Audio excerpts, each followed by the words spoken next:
예, 안녕하세요. 안녕하세요. 예, 3주째 오시죠? 네. 금요일 오후에 귀중한 시간에 이렇게 또 찾아주셔서 감사드리고요. 예. 이제 순수이성 비판, 이제 제가 진선미로 구성을 했었는데, 이제 두 번째 시간을 맞이했습니다. 제목은 제가 혹시 그 첫 번째 주 풀네임은 아니지만 혹시 제목이 뭔지 기억나세요?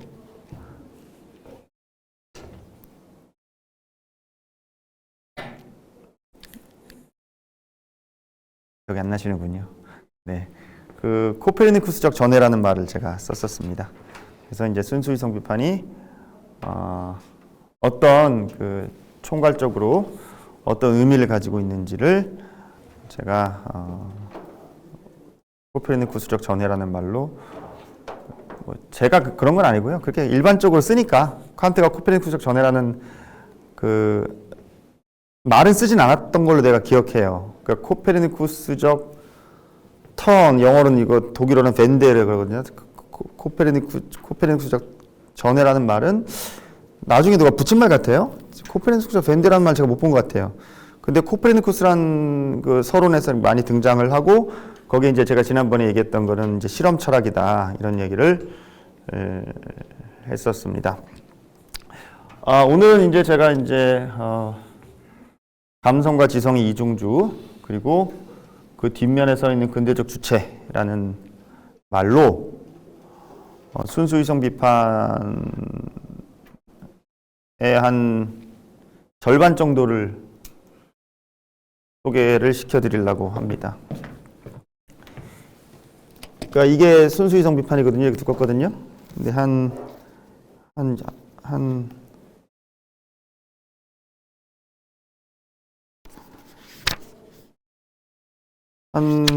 요 정도 나갈 겁니다. 오늘. 그다음 다음 시간에 이렇게 하고 이제 끝날 건데요. 이것은 사실은 이제 그 선언적 종합 판단 어떻게 가능한가? 조금 쉬운 말로 하면 우리는 어떻게 인식을 하는가?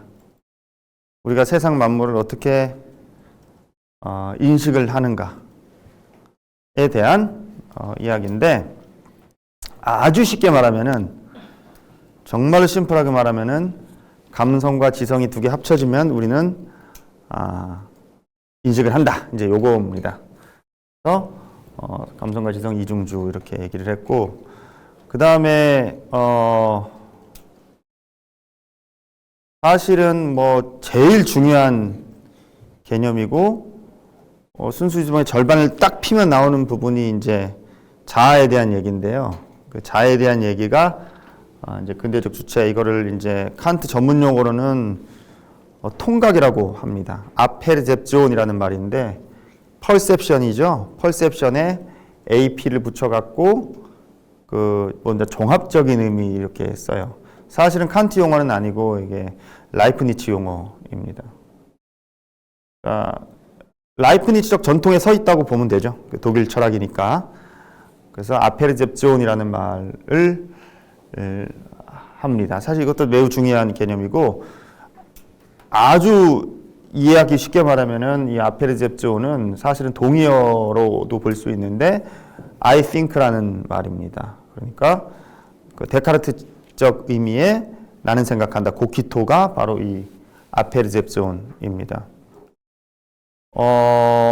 이것을 이제 제목만 가지고 이렇게 심플하게 더 이렇게 심플하게 말하면은 감성과 지성이 합쳐져야 인식이 되는데 그 기저에 놓여 있는 것이 이제 아페르셉존이라는 얘기예요.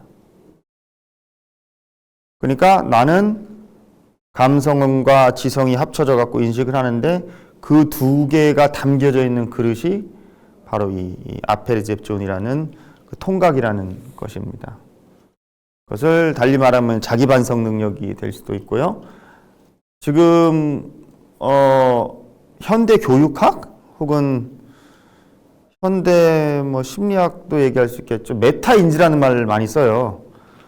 학습지에서도 많이 쓰고 메타 인지가 가능해야 된다. 우리가 공부를 잘하려면은 메타 인지가 가능해 갖고 메타 인지를 가지고 우리가 학습도 이렇게 조절을 하고 거기에 대해서 자기가 목표 설정도 하고 해야 된다 이런 말인데 사실 메타 인지라는 말의 어떤 그 근원적인 의미가 이제 이 아페르잽션이라는 얘기입니다. 그래서 오늘은 이 세 가지 개념이 어떻게 칸트 철학에서 이제 등장을 하는가를 좀 주제적으로 살펴보도록 하겠습니다.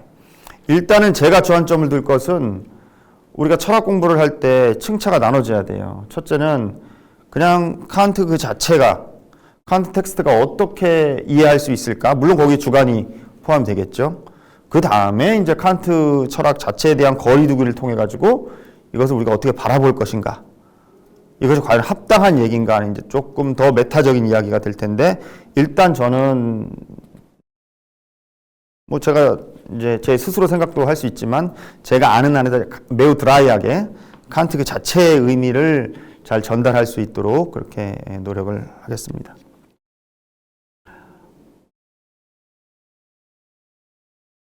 제가 직전에 어떤 세미나에 갔다 왔는데 거기는 해석학 세미나였거든요. 가다머란 철학자를 배우고 왔는데 그분에게는 사실 제가 한 말이 가다머란 철학자의 입장에 비하면은 불가능한 얘기예요. 우리가 단일한 이해라는 것, 어떤 것을 이렇게 명확하게 이해한다는 것은 하나의 이념에 불과한 것이고 우리는 더 잘 이해함을 통해서 이제 나아갈 수밖에 없다. 이런 얘기고 제가 이렇게 뭐 칸트를 명확하게 드라이하게 이야기를 한다는 것도 결국은 저는 역사적인 존재이기 때문에 시공간의 한계를 가지고 있고 내 경험 안에 한계가 있거든요. 쟤를 통한 이제 칸트 얘기가 되겠죠. 하지만 그럼에도 불구하고 그런 칸트 철학을 잘 이렇게 해설해서 도와드리는 역할을 한번 해보도록 하겠습니다. 잠깐 이제 리뷰를 하겠습니다. 코페르니쿠스적 전해라는 말을 제가 했었는데 그 당시에 이제 이 그림만 이제 보여드렸죠. 제가 이제 달리를 이용해서 이제 그린 그림이라고 이제 말씀을 드렸고 그 구절을 제가 이제 찾아봤더니 코페르니쿠스라는 사람이 등장하는 구절이 어디냐면은요. 어디냐면은 여기 이 들어가는 말 요쯤 있어요. 요 앞에 등장해요. 포아레데라는 데 등장을 하는데 여기에 집중적으로 등장을 하고 그 뒤로는 등장을 안 하는 것 같아요. 그러니까 자기 철학을 설명하기 위해서 칸트가 이제 비유를 많이 써요. 근데 그 비유 때문에 우리가 골탕을 많이 먹어요. 제가 지난주에 말씀드렸던 비둘기의 비유도 있어요. 비둘기가 창공을 향해 날아가고 싶은데 나 이 공기의 저항만 없으면은 더 잘 날아갈 수 있을 텐데 하지만 이 공기의 저항이 없으면 비둘기는 떨어져 버리죠. 칸트가 한 비유거든요. 그러니까 당시 형이상학자들 비판한 얘기예요. 비둘기는 그 당시 형이상학자들이죠. 이 경험의 한계, 나를 짓누르고 있는 경험의 한계만 없으면 나는 정말 하늘 끝까지 날아가고 싶은데 이 경험 때문에 내가 못 난다. 하지만 칸트 입장에서 이 경험이 없으면은 도대체 엄밀한 인식이 안 되는 거죠. 이제 그런 식으로 비유를 많이 했는데 코페르니쿠스로 가지고도 이제 비유를 하는데 바로 이제 그 밑에 이제 등장을 합니다. 다시 이제 돌아가서 해보면 이랬다 그래요. 이제 코페르니쿠스적 전에 이제 사람들이 이제 눈에 보이잖아요. 이렇게 딱 눈에 보이는데 이건 이렇게 빙빙 돌잖아요. 그러니까 눈에 보이는 대로 본 거예요. 그 당시 사람들은 그 당시에 이제 그 아리스토텔레스적인 그 세계관도 있었지만 내가 이렇게 보고 있는데 천체가 도니까 나는 가만히 있고 지구가 가만히 있고 누가 눈에 보이는 이제 우주가 돈다 이렇게 생각했었죠. 그러다 보니까 이제 달력이 잘 안 맞는 거예요. 그러니까 이제 수학적인 그 계산법하고 눈에 보이는 실제하고 안 맞아 들어가는 거죠.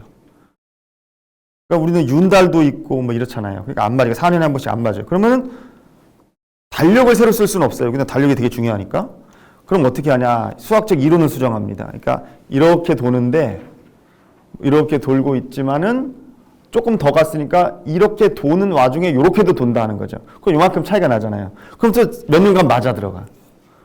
에드 후크 수정이라 그러거든요, 과학사에서. 그러니까 이런 거예요.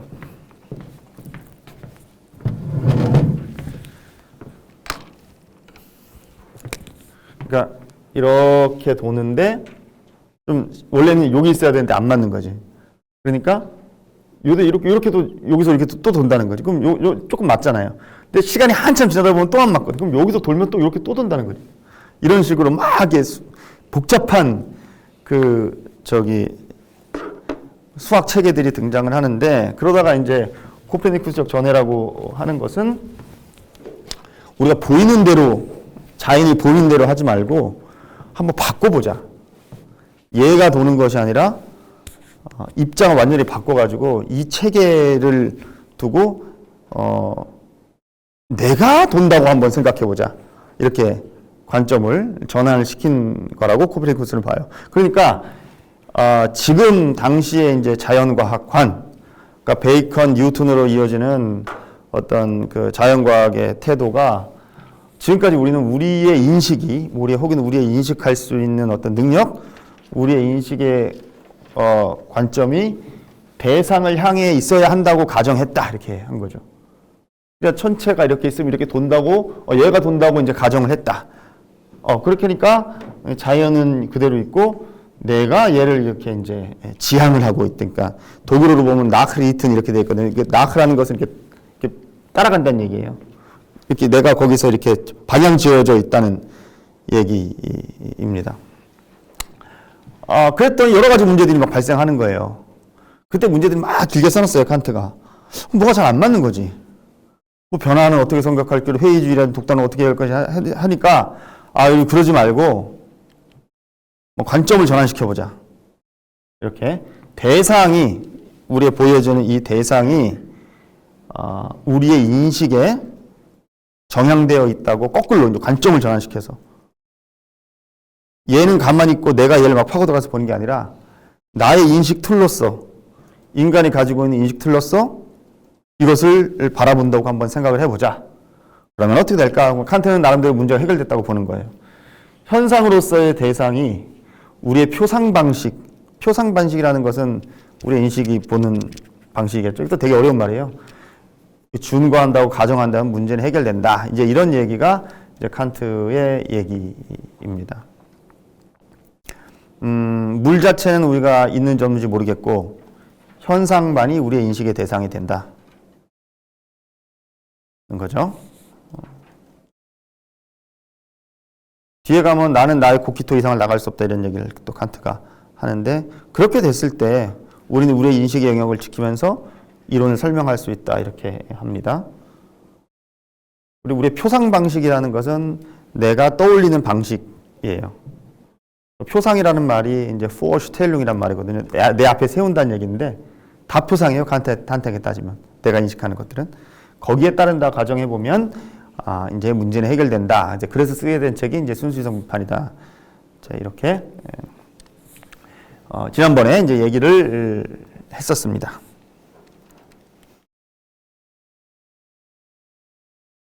그 다음에 지난주에 제가 질문에 대한 답을 잘 못 드렸어요. 근데 그분이 안 오셨네. 저 뒤에 앉은 분이. 칸트가 여성을 어떻게 봤냐. 그래서 제가 그때 작년 겨울에 본에 갔을 때 사진 찍었단 말이죠. 이거 제가 핸드폰 보니까 있더라고요. 이게 뭐냐면은 사실은 원래 칸트 이게 칸트가 했던 식사 모임인데 거기에서 사실 여자분들도 논의에 많이 초대가 됐어요. 근데 여기 써 있는 게, 제가 그때 했던 말은 여기 써 있는 게, 이게 정말로 이렇게 많이 배운 그 여성을 자기는 불행하게도 발견할 수는 없었다, 이런 표현인데, 여기에 보면 철학자도 있고 작가도 있고 많아요. 이게 다 여자분들인데, 근데 그런 거가 이제 칸트가 했던 말이고요. 이게 이제 모임이고, 거기에 이제 써 있는 말인데, 그렇지만은 이거를 제가 해석을 해드리면은, 원래는 이제 남자들만의 모임이었는데 1780 나중에 이제 케니스베르크에 사는 똑똑한 여자들도 많았거든요. 그분들 초대해서 같이 이야기를 나누고, 그러니까 이 사람의 평가는 뭐냐면 칸트가 한 말이에요. 아름다운 성, 이렇게 표현합니다, 여성을.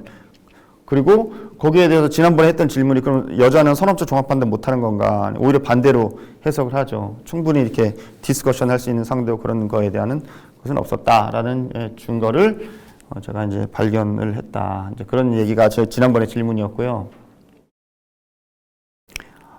얘가 여기서 적진 않았는데 두 번째는 그 형이삭을 그 여왕으로 번역을 해갖고 여왕이라고 말하면서 그 뒤에 뭐 그 이름 또 생각이 안 나요. 그 트로이 거기서 나온 그 뭐 늙은 여자로 이렇게 해가지고 쭉 나오는데 거기에서 특별한 의미는 없었는데 문맥을 제가 살펴보니까 그리고 그 한국말로 번역한 분은 각줄 다 이렇게 처리했더라고요. 그러니까 메타피직이라는 말 자체가 여성명 디메타피직이에요. 여성 명사입니다. 그러니까 디메타피직이니까 디케니시가 된 거죠. 여왕이 된 거예요. 그러니까 그런 식으로 각줄 왕이란 여왕의 특별한 의미가 있는 게 아니고 그 메타피직 하니까 디메타피직이니까 디케니시로 그냥 맞춘 거다. 그 형이상은 여왕이다 이렇게 됐고 그 뒤로 뭐 이렇게 나오는 것은 이 사람이 다 졌잖아요.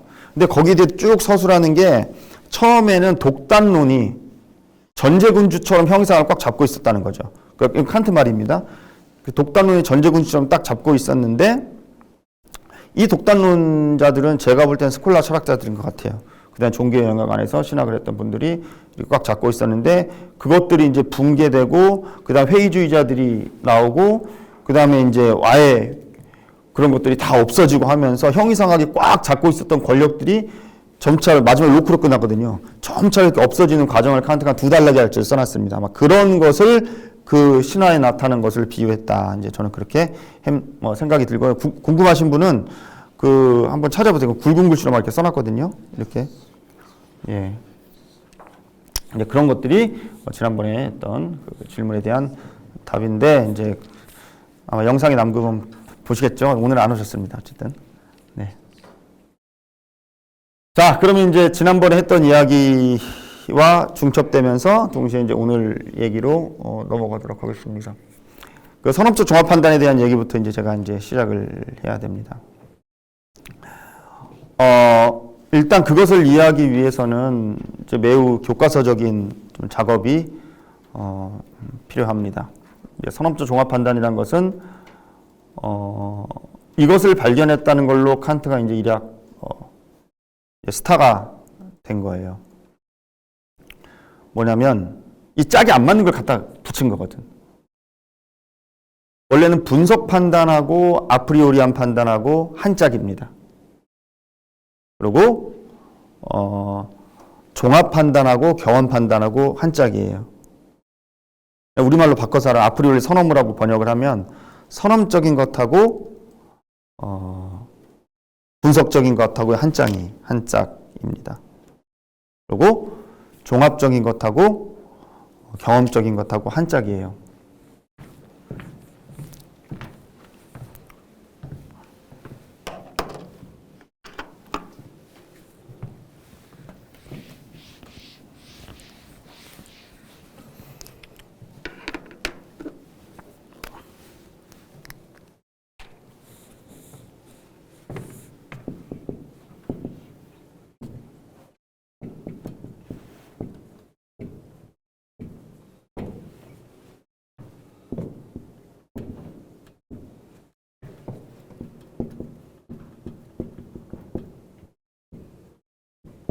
이건 이제 항상 있었던 얘기죠. 이런 구별법은 사실은 칸트가 한 게 아니고 과학적인 방법, 종합과 분석의 방식은 과학에서 했던 방식이거든요. 뭐냐면 이런 거죠. 예를 들어서 우리가 뭘 잘 알라 그러면은 이것을 이제 다 쪼개보는 거죠. 쪼갠 다음에 새로운 거 만들려면 쪼갠 걸 붙이는 거죠. 뭐 자연을 탐구할 때 다 이렇게 먼저 뭐 이렇게 뭘로 분해해보고 붙이고 종합과 분석은 그런 방법이었고 이런 것을 명정화했던 철학자들은 많아요. 뉴턴도 이렇게 했고 휴움도 이렇게 했고 다 심심치 않게 이제 등장을 합니다. 이것은 당시 철학에 했던 정설이었죠.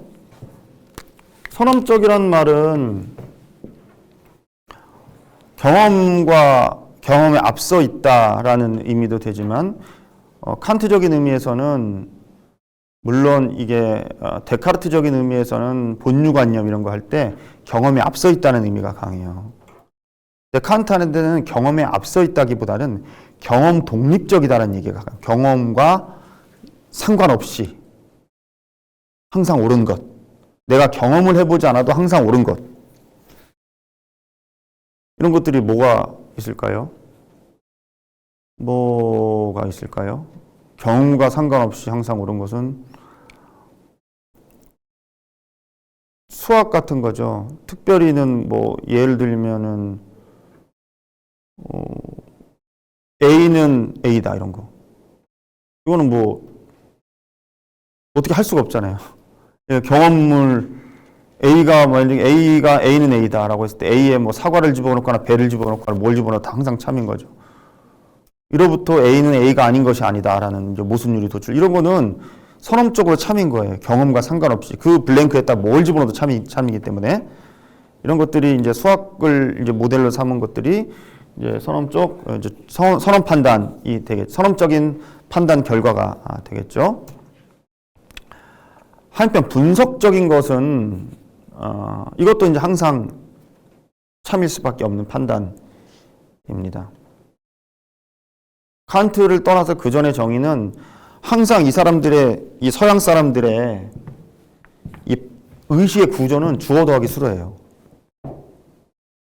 니체 같은 철학자는 말도 하지 말라 그랬어요. 그래서 이 주술 관계의 어떤 그 강한 것들, 주술 관계라는 게 뭐냐면은 서브젝트고 프레디카트거든요. 그다음 어트리뷰트거든요. 그거는 주어에 뭐가 붙어 있다는 얘기예요. 내한테 뭐가 붙어 있는 거지. 나는 차가 있다. 그럼 내가 차를 가지고 예를 들어서 김영주는 빨갛다. 그러면 김영주는 빨강이라는 속성을 가지고 있는 거죠. 주어가 있고 어떤 속성을 내가 갖고 있는 계속 이제 나한테 뭐가 붙어지는 이런 개념이 주술 관계거든요. 자아는 가만히 있고 중심에 놓고 여기에 대해 수로가 나를 자꾸 수식해주는 게 이제 주술 과정이에요. 그러니까 말을 하면 말을 할수록 우리는 주술 관계에 갇힌다는 거지. 그런 해체주의자의 입장에서. 그래서 뭐 언어에 우리가 딱 지박을 이제 받게 되는 거죠. 근데 어떤 서양처럼 그런 식입니다. 논리학이 그렇게 생겨먹었어요. 아리스토텔가 만든 논리학이. 그래서 주술 구조인데 이 분석 판단이라는 거 뭐냐면은 별다를 게 없는 게 그 주어라는 것을 분석을 하면은 수로가 나온다는 거예요. 그러니까 이런 거죠. 내가 이렇게 옷을 이런 걸 입고 있는데 나를 탈탈 털면은 시계도 나오고 뭣도 나오고 다 나오는 거예요. 이렇게 나를 털면은 누가 나한테 근데 내가 헐벗고 있는데 누가 나한테 옷을 줬다? 그냥 경험 판단이 되는 거예요. 확정 판단. 분석 판단도 사실은 엄밀하게 말하면 두 종류로 나눠져요. 하나는 토톨로지입니다. 그러니까 가장 분석 판단으로 많이 예를 드는 게 논리학자들이 많이 드는 게 총각은 결혼하지 않은 남자다 뭐 이런 거예요. 총각은 결혼하지 않은 남자도 항상 참인 겁니다.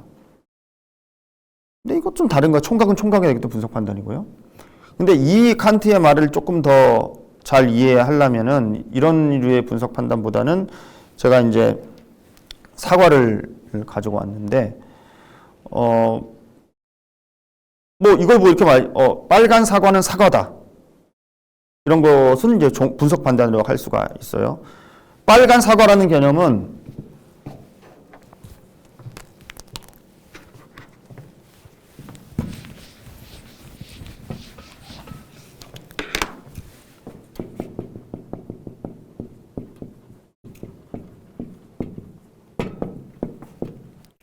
빨강 더하기 사과예요. 사과 이렇게 되는 거죠. 빨간 사과라는 것을 분석을 하면은 빨강이라는 것도 나오고 사과라는 것도 사과라 그 결론은 사과니까요. 빨간 사과는 사과다. 빨간 사과는 빨갛다. 이런 것은 분석 판단이에요. 이것의 특징은 우리의 경험과는 상관없이 항상 옳아요. 우리가 빨간 사과를 모르고 사과라는 것도 모르고 빨강이라는 것도 모르지만 모른다고 하더라도 이것을 분석하면 이게 나와서 이게 나온다는 것은 우리의 경험과는 상관없이 이제 참이라는 것입니다. 이게 이제 분석 판단. 그래서 짝을 이루려면 선언 판단과 분석 판단이 한 짝이었어요. 이것의 장점은 항상 참이라는 거예요. 항상 참이래. 근데 지식으로서의 가치는 없죠. 가위를 내거나 바위를 내거나 볼을 내면 이긴다. 볼을 내면 이긴다. 지식으로 가치 없어요.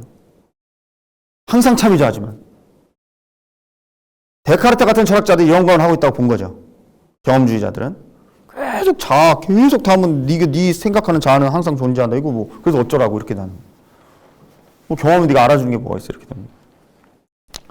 그 다음에 짝을 이루는 것은,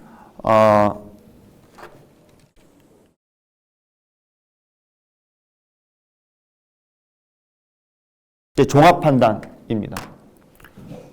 종합 판단은 주어의 개념에 수로가 더해지지 않은 거예요. 비유적으로 말하면 제가 이 옷이 없었는데 누가 이 옷을 줘서 입은 겁니다. 내가 확장이 된 거예요. 주어가 확장이 된 겁니다. 그래서 칸트는 다른 말로 확장 판단이라고도 해요. 이 사과는 빨갛다 이런 겁니다. 이 사과는 빨갛다. 사과라는 것 안에는 빨강이라는 속성이 없었는데 봐서 이 사과는 빨갛다라는 말을 해준 거예요. 그럼 정보를 우리한테 하나 줬어요. 이걸 보고 이 사과는 빨갛다라고 얘기를 해줬어요. 그럼 이것은 경험을 해야지만이 알 수 있어요. 경험을 해야지만 이 말을 할 수가 있고 제3자도 경험을 해야지만이 이 말이 참인지 거짓인지 알 수가 있어요. 그래서 경험 판단이라고 합니다. 확장 판단은 경험 판단. 하지만 이것은 우연적인 판단이에요.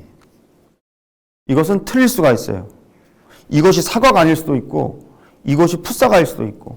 그래서 이 경험 판단은 우리한테 새로운 정보는 주지만 오류 가능성이 있습니다.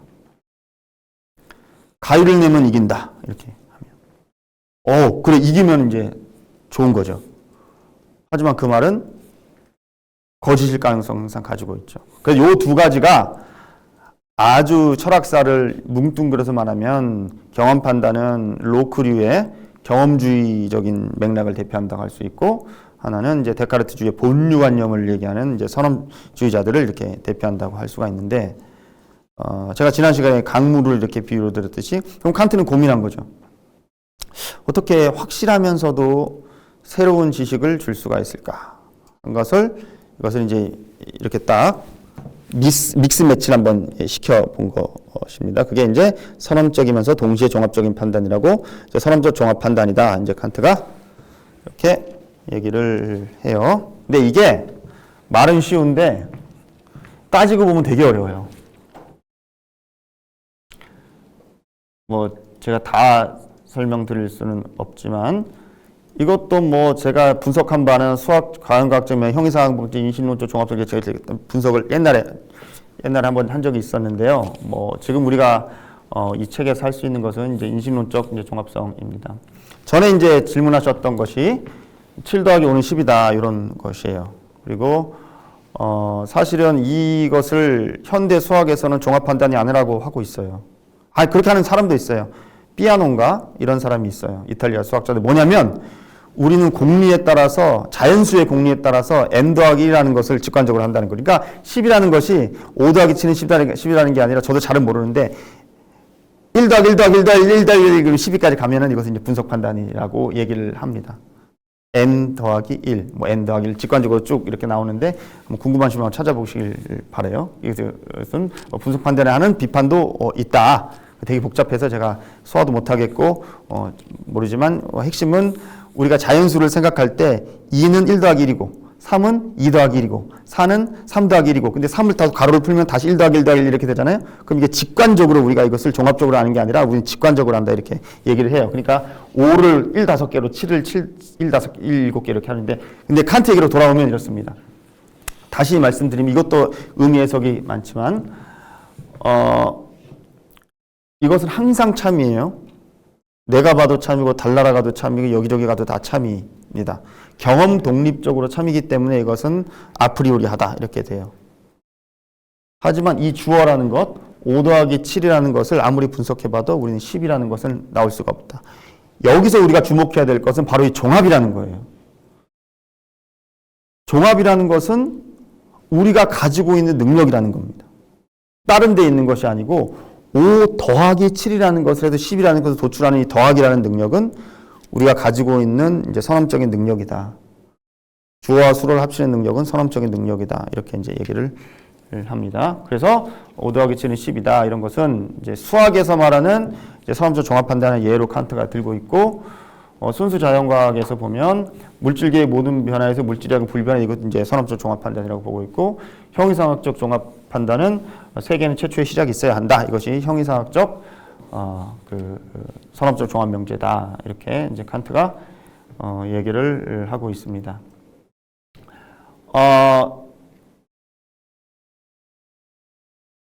그래서 우리가 선험적 종합 판단을 명제적인 차원이 아니고 우리가 경험에 의존해야 된다는 차원. 다시 말해서 항상 참인 인식을 얻기 위해서 우리가 경험이란 말 조금 뒤에 나오겠지만 이제 직관에 의존해야 된다는 차원에서 또 인식론적 종합성을 이제 얘기를 할 수가 있는데, 그것은 뭐냐면 주어 더하기 수로 S 더하기 V가 있다고 쳐봅시다. 이것은 우리가 가지고 있는 아프리오리한 능력이에요. 주어와 수로를 생각하는 능력은 아프리오리한 능력이라고 보여요. 사과는 빨갛다. 뭐는 뭐다. 이런 것들. 뭐뭐는 뭐뭐가 아니다. 이것은 어디서 우리가 배워서 하는 게 아니고 우리의 머릿속에 있는 논리적인 규칙이라는 겁니다. 사실 퍼스라는 철학자가 있는데 저도 거기에 좀 돌려 말하면 이런 겁니다. 모든 사람은 죽는다. 소크라테스는 사람이다. 이로부터 도출되는 게 소크라테스는 죽는다는 거죠. 이것도 선험적인 능력인데, 이 가추라는 것을 발견했다고 하는 퍼스라는 사람, 모든 사람은 죽는다. 소크라테스는 죽었다. 로부터 소전제도 추론할 수 있다는 거예요. 소크라테스는 사람이라는 것도. 이것은 논리적으로 수학적으로 연역되지는 않지만 그것을 퍼스라는 사람은 원더라 그러거든요.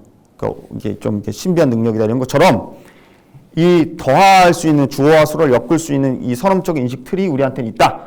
이런 것을 받아들여요. 아리스토텔레스부터 그대로. 그래서 이것은 선험적인 인식 틀이다. 이렇게 하면서 아프리오리성을 강조를 해요. 하지만 이 주어 자리에 수로 자리에 넣을 거는 우리가 눈을 감으면 없다는 거죠. 저것은 랩톱이다. 저것은 노트북이다. 라고 했을 때 우리가 눈을 떠서 저것을 봐야 되고 노트북을 봐야 된다는 거예요. 그럼 저것은 노트북이다라는 해서 뭐뭐는 뭐뭐다라는 것은 우리의 선험적인 인식 체계에 있지만 봐서 알아야 된다는 건 직관에 의존한다는 겁니다. 이것을 확장적인 의미에서 선험적 종합 판단이라고 저는 해석을 해요. 그걸로 이제 칸트가 이제 책을 쓴 거죠. 그것이 이제 주어 수로의 개념의 직관 의존성이고, 그렇기 때문에 선험적 종합 판단이라는 것은 보편적 필연성 더하기 직관 의존성을 나타내는 우리의 인식 체계를 유비적으로 상징하는 이야기입니다. 단순히 명제적인 차원의 수학적인 진리를 나타내는 걸 떠나서 그럼 왜 우리가 수학을 벤치마킹을 해야 되냐? 형이상학이, 인식론이. 그랬을 때 수학을 봤더니 우리한테 이런 인식 체계가 있으면 알려줘. 그럼 그걸 다시 우리한테 적용해 보면 우리는 이제 그런 인식 체계를 가지고 있다는 것을 얘기를 하는 거예요. 이것이 두 번째 의미의 이제 선험적 종합 판단이에요. 그러면 세 번째 의미의 선험적 종합 판단은 뭐냐면은 이 선험적 종합 판단이 순수 이성 비판의 과제라고 칸트가 얘기를 합니다. 그 과제 때문에 내가 이 책을 썼다라고 얘기를 하면 이 책의 목차를 상징을 해요. 그러니까 선험적 종합 판단은 어떻게 우리가 가능한가라고 물어봤을 때 감성론이 있어야 되고 그 다음에 분석론이 있어야 됩니다. 선험적 종합 판단을 이루는 두 가지 원리는 하나는 감성, 직관이고요. 하나는 이 직관을 종합하는 능력인 지성이에요. 요 두 개를 합치면은 선험적 종합 판단이 일어난다. 이것이 이제 칸트의 지론입니다. 칸트의 중론입니다. 요걸 가지고 여기 대입하면은 비판이 일어난다 하고 요 세 번째 단락은 제가 다음 시간에 얘기를 하면서 강의를 끝낼 겁니다. 오늘은 이제 여기까지 얘기를 합니다. 다시 말해서 아프리아라는 종합 판단은 두 가지 요소가 필요한데 하나는 감성론에서 말한 거고 하나는 분석론에서 말한 거다. 다시 말해서 하나는 감성이고 하나는 지성이다. 이제 이것이 선험적 종합 판단의 어떻게 가능한가에 대한 이제 칸트의 답입니다. 감성 더하기 선험적 종합은 어떻게 가능한가? 감성 더하기 지성으로 가능하다. 이렇게 돼요.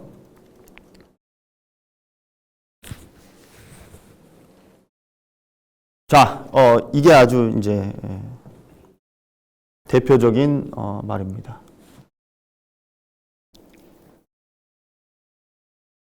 제가 방금 드린 말씀, 선험적 종합 판단은 어떻게 가능한가라는 말을 이제 좀 비유적으로 이제 상징하는 말인데요. 한 번쯤은 들어볼 법한 이제 말 같은데, 내용이 없는 사고는 공허하고 개념이 없는 직관은 맹목적이다.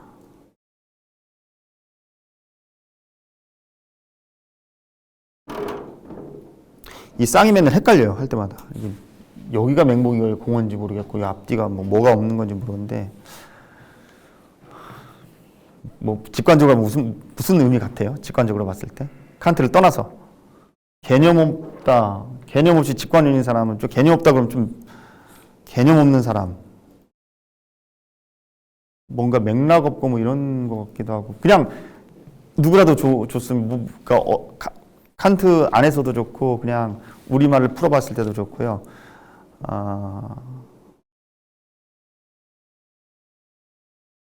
저는 잘 모르겠어요. 너무 이렇게 그 머릿속에 틀이 있어서 그런데 이거를 그냥 봤을 때 어떻게 다가올지가 사실 중요한 것 같아요. 우리가 칸트를 뭐 이렇게 주구절절 외우는 것보다 이거 봤을 때 한국말 어감으로서 이게 뭘 의미할까? 어떻습니까, 여러분들? 제가 생각하기에는 개념이 없는 직관은 맹목적이다 보면 왜 보통 일반화시키는 사람들 많잖아요. 예. 어떤 그 상황? 예. 그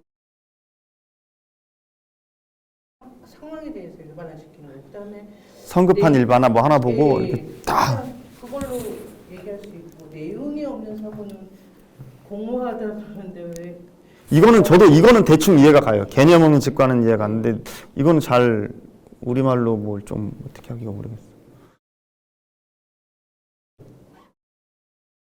예, 말씀하세요. 제가 끊어서 미안한데. 그 사고라는 게 정확히 진짜 사고인지는 잘 모르겠지만 예. 그 약간 그 사람들의 그 그냥 단순히 옮기는 거 있잖아요. 옮기는 거? 그러니까 예. 저 사고가 예. 그냥 사람이 하고 있는 사고인데 그 사고가 예를 그러니까 생각이죠. 여기서는 생각. 예, 생각인데 어떠한 조금 이따 예. 생각해보고 혹시 예를 들을게요. 같이 좀 생각해 주실 분 있습니까? 내용 있게 내용 있게 생각해 주실 분. 네. 위에는 예. 지성을 말하고 밑에는 감성을 위에 지성과 아래의 감성이 합쳐져야 우리 지식이 생성된다라는 말 아닌가요? 예, 그건 칸트적인 얘기고 그냥 칸트를 빼고 보면 어떻게 보이냐는 게 제 질문이에요. 그건 아주 상식적인 얘기 같은데 예. 당연한 얘기 아닌가?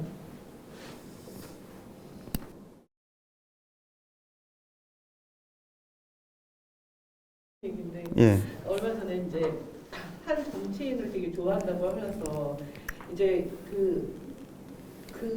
이제 어쨌든 욕을 먹는 정치인이요. 예. 그런데 그 정치인을 어쨌든 그 객관화돼 사람들이 판단하는 그런 내용은 전혀 없고, 그러니까 자기가 그냥 일반적으로 바라보는 그 사람에 대한 어떤 생각이나 그 사람을 생각하는 거를 진심으로 믿는 거예요. 그래서 저는 저 내용이 그러니까 그 보통이 사람들이 보편적으로 판단을 할 때 가지고 있는 어떤 하나하나의 어떤 알갱이 없이 어떤 그냥 아까 조금 두 번째하고 비슷할 수도 있는데 그 사람들이 제가 아는 사람이 사고하는 그냥 그 자체에서 그냥 그 사람을 보고 판단하는 그런 거 아닐까라고 생각이 들어요. 예. 그러니까 약간 일반적인 개념을 일반적인 상식 같은 거고 직관이 자기 뭐 주관 같은 거에 딱 내가 직관적으로 뭘 딱 봤을 때 그것을 믿어버린다? 그렇게도 보일 수가 있네요. 근데 아까 저는 그러니까 여기까지만 보면 이게 불가능하지 않나요? 그냥 내용이 없이 어떻게 사고를 하죠? 그런 사고가 있을까? 내용이 없는 사고? 생각을 하는데 내용이 없어요. 불교에서 말하는 뭐 그런 건가요? 이렇게 선수행 계속 생각 비우고. 일단 그런 얘기를 이제 내용이 없이는 사고를 못 한다는 얘기를 이제 칸트는 하고 있는 것 같은데 사실 내용이 없는 사고도 칸트는 나중에 얘기를 해요. 제가 조금 이따가 얘기를 할 텐데. 그러니까 뭘 생각하려면 거기 뭐가 이제 내용거리가 있어야 된다는 거예요. 내가 예를 들어서 나는 생각한다라는 것은 이제 그 불완전한 문장인 거예요. 나는 주장한다와 같이 목적어 없이는 성립이 안 된다는 얘기죠. 나는 생각한다. 뭐를 항상 나는 생각한다. 없잖아요. 이거는 이제 성립이 안 된다는 이야기로서는 들려요. 개념 직관은 맹목적인 잘 모르겠어요. 하여튼 이것이 결국은 이제 표방하는 것이 저기 위에 써 있는 감성과 지성의 이승주를 칸트는 이렇게 이제 상징을 합니다.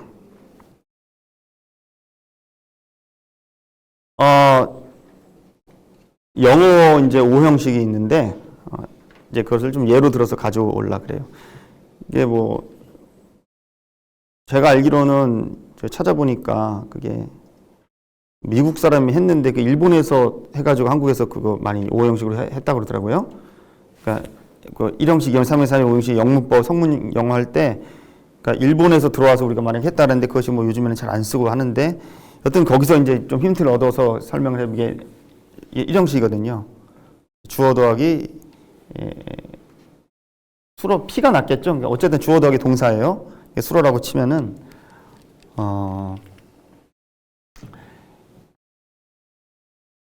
내용 없는 사고하고 개념 없는 직관하고 사실은 동치로 읽힐 수가 있어요. 사고는 생각하는 능력인데 그것이 칸트는 이제 개념이라 그럽니다. 그리고 내용은 이제 직관이에요. 요게 요거고 요게 이제 요거입니다. 매트리얼이고 이건 이제 인투이션이거든요. 근데 칸트는 그렇게 써요. 사고는 생각하는 능력이고 생각하는 능력이 바로 이제 개념이에요. 이렇게 짝이 되는데 이 S 더하기 V라는 거 요거 자체 이 형식 자체가 칸트로 따지면은 사고예요. 그리고 이 형식 자체가 이제 개념입니다. 개념이 형식이에요. 좀 신기하죠? 개념이 형식이고 요 안에 들어갈 것들 S 자리에 들어갈 것들 V 자리에 들어갈 것들이 이제 내용이고 직관입니다. 직관은 곧 내용이에요. 인식의 결과입니다. 이제 이렇게 이 컨셉을 잡으시고 그 다음에 칸트의 인식론으로 이제 들어가 보겠습니다.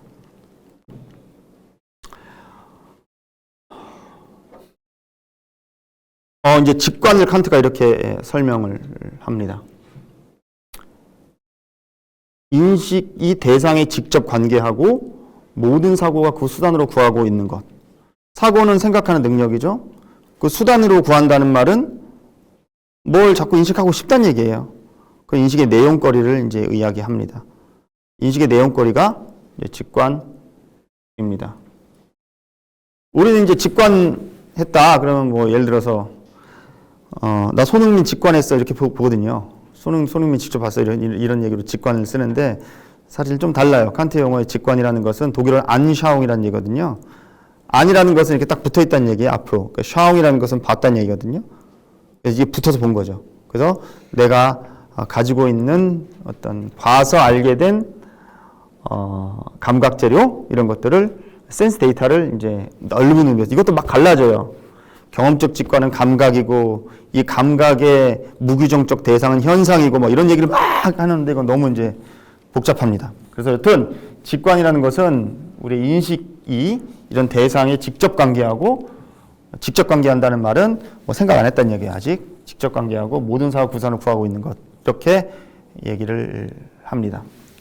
하지만 철학에서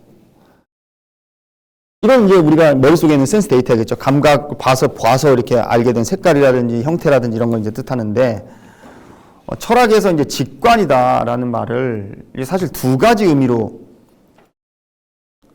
써요. 어원적으로. 사실 라틴어 계열에서는 비슷할 것 같아요. 왜냐하면 영어로 인투이션이잖아요.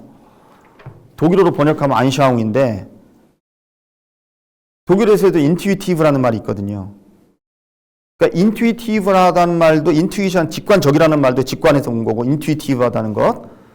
그 다음에 이 안샤옹에서 봐서 안다는 것도 직관이에요, 둘 다. 영어는 둘 다 똑같이 인투이션이고 인투이티브한 거죠.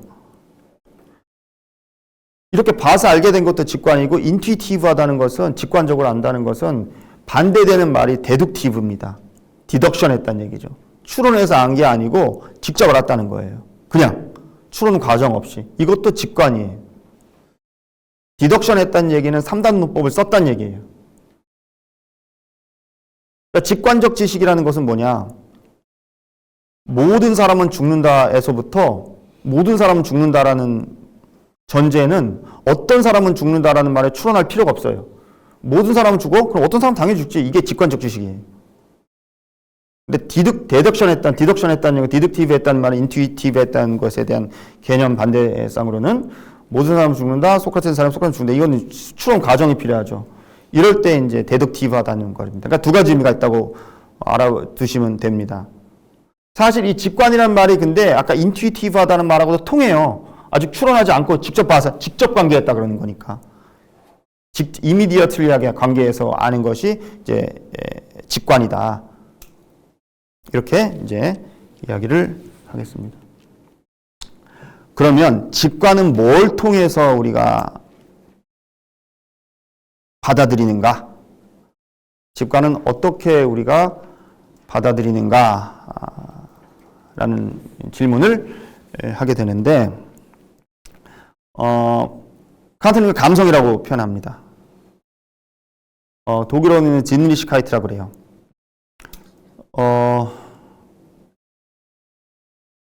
근데 실제로 칸트가 말하는 진리시카이트, 진리시하다는 것은 독일어의 일반적인 의미의 진리시랑은 제가 많이 다르다는 걸 경험을 했어요. 제가 이제 게오르그 무어라는 사람의 책이 있어요. 칸트 학자인데 그 책을 제가 살라고 그 사람이 쓴 책이 감성적자거든요. 다스 진리시 이시라고 하는 책인데 그걸 내가 아마존에다 쳤더니 그 책은 없고 다스 진리시 이러면 에로틱한 게 막 나와요. 그러니까 뭐 이렇게 감성적 이렇게 진리시 마사지 막 이렇게 하거든요. 독일 말로는. 그러니까 이제 여기서는 진리시카이트라는 말은 뭐 이렇게 받아들인다는 얘기예요. 그래서 레셉티비테이트라는 수용성이라는 말하고 거의 같은 말입니다. 칸트 철학 내에서는. 그리고 엠팽글리시카이트라는 말도 나와요. 칸트 책에. 이 세 개는 그냥 이건 우리말로 뭐라고 번역했는지 모르겠어요. 뭐라고 번역했는지 제가 잘 기억이 안 나는데 여튼 이 감성이라는 것은 이 그 호텔 가면 리셉션 있잖아요. 이렇게 표하는 게 리셉션. 그리고 영어로도 있는지 모르겠네요. 엠팡 한다는 게 있나요? 뭐 할 때가 이렇게 받아들인다는 거예요. 이렇게 뭐 이렇게 쭉쭉 이렇게 받아들이는 것. 그래서 우리가 감각을 통해서 뭘 받아들이잖아요. 이것을 이제 진리시카이트라고 해요. 그래서 이론 철학에서는 이제 후반부 가면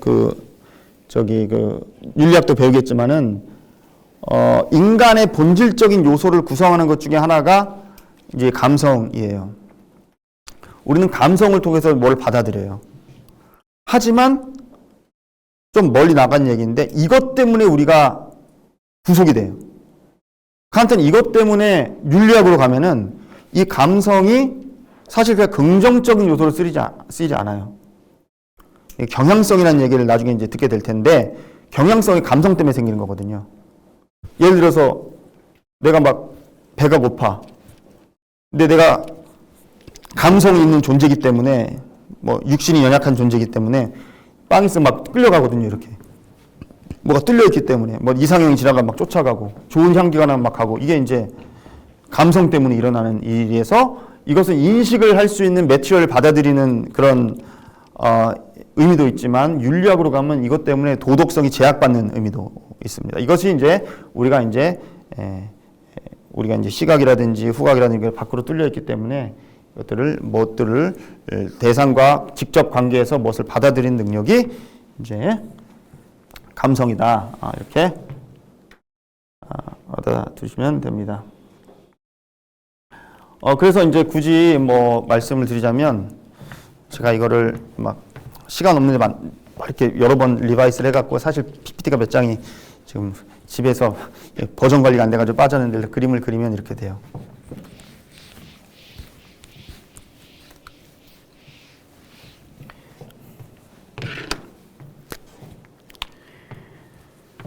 여기에 뭐 이렇게 존재하는 것들이 있어요. 대상이라고도 하기도 하고, 현상, 칸트한테는 이 대상이 현상이에요. 나한테 나타난 것들, 나타난 것들입니다. 이것이 이제 감성을 통해서 받아들여지면은, 이런 것들이 받아들여지면은, 여기에 이제 직관으로 이제 자리를 잡게 돼요. 이런 것들이 이제 있는 거죠. 이런 것들이 이제 칸트의 생각이에요. 뭐 근데 이제 나중에 인식론자들 또 당시에 칸트를 비판했던 분들도